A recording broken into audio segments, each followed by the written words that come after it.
Bienvenue aux étudiants qui étaient en haut, qui sont maintenant en bas pour cette deuxième session. On va pratiquer quasiment de manière similaire. On va prendre proposition par proposition, mais on va voter proposition par proposition et plus à la fin comme tout à l'heure. Je vous propose d'écouter la première proposition de résolution qui est adressée par Saint-Jean-Baptiste de la Salle.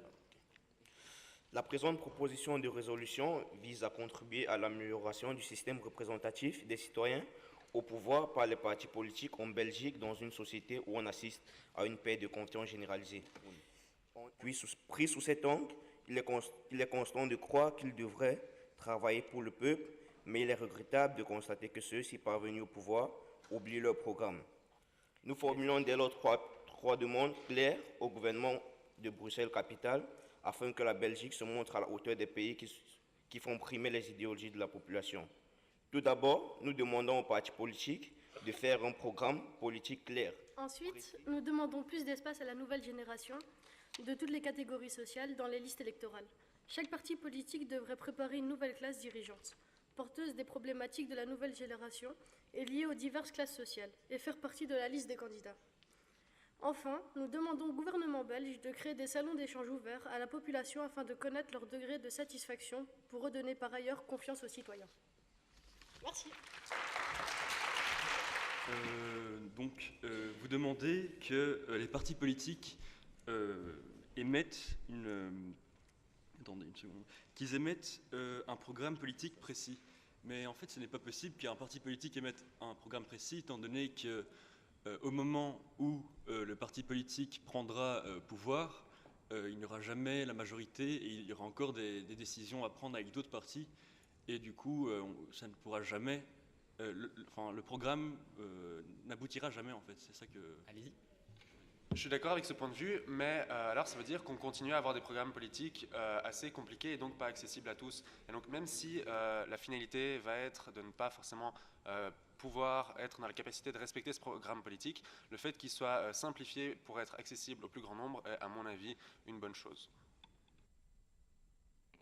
Alors, je vais répondre à ce que tu as dit là. C'est sûrement vrai qu'à 16 ans, on n'a pas encore une conscience politique ou quoi que ce soit, mais justement, si on instaure à l'école et dans l'enseignement général des cours d'enseignement de politique plus tôt, pas comme on l'a maintenant avec CPC seulement 1 heure par semaine, ça va sûrement éveiller des consciences politiques chez les jeunes et ça va sûrement aider à comprendre la politique pour les plus jeunes. Donc c'est peut-être positif et pas que négatif.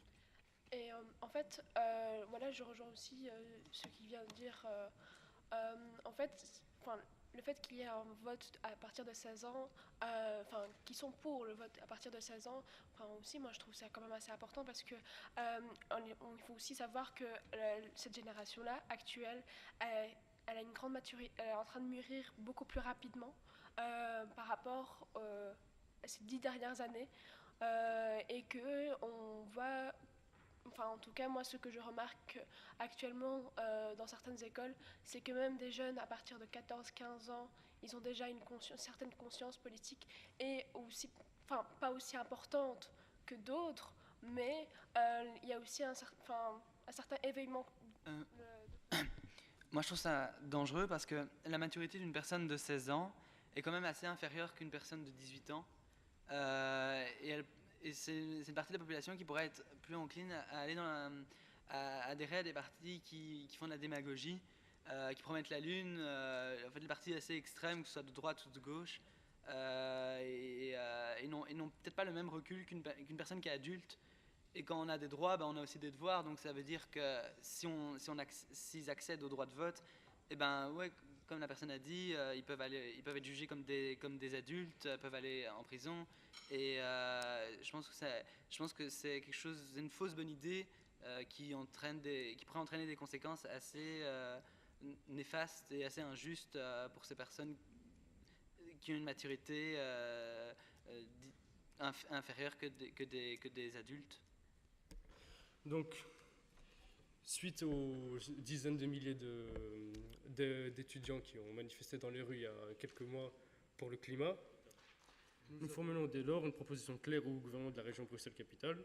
Tout d'abord, la région doit sensibiliser ses citoyens face aux nombreux problèmes qui sont liés au climat et en commençant notamment à pousser ses citoyens à diverses activités liées au climat, notamment principalement à pousser les citoyens à collecter et à trier les déchets plus efficacement en instaurant un système de rémunération calculé sur la quantité de déchets ramassés, triés et déposés au centre de tri le plus proche, qui sera accessible à tous les citoyens de la région Bruxelles-Capitale. Exactement. On remarque de la manière générale que dans nos écoles, les jeunes sont peu informés sur la politique. Comme vous avez dit, madame, ce n'est pas une question d'âge, mais pourtant moi je suis du même avis que vous. C'est plutôt une question d'information. C'est parce qu'ils sont peu informés sur la politique. Voilà. Aujourd'hui, tout le monde a un smartphone. Ici, tout le monde a un smartphone sur lui là.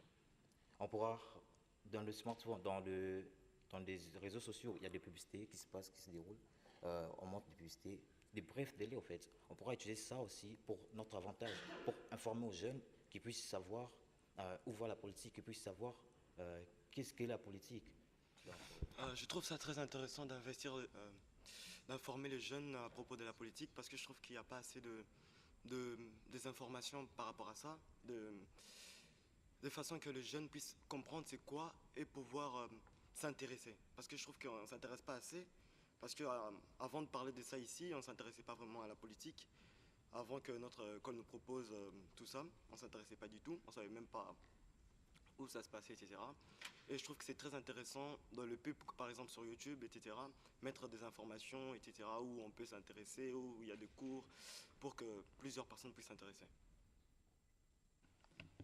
En fait, c'est parce que les réseaux sociaux, pourquoi? On ne veut pas des campagnes, en fait. Vous faites beaucoup trop de campagnes. Mais là, c'est pas...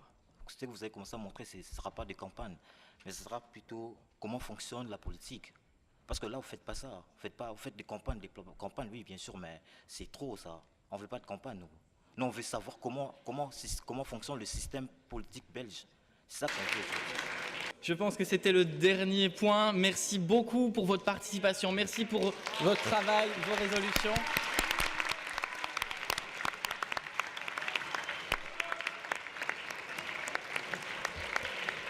Un tout grand merci également aux députés présents et ceux qui sont venus précédemment d'avoir joué le jeu. Merci beaucoup à vous. Putain! T'inquiète.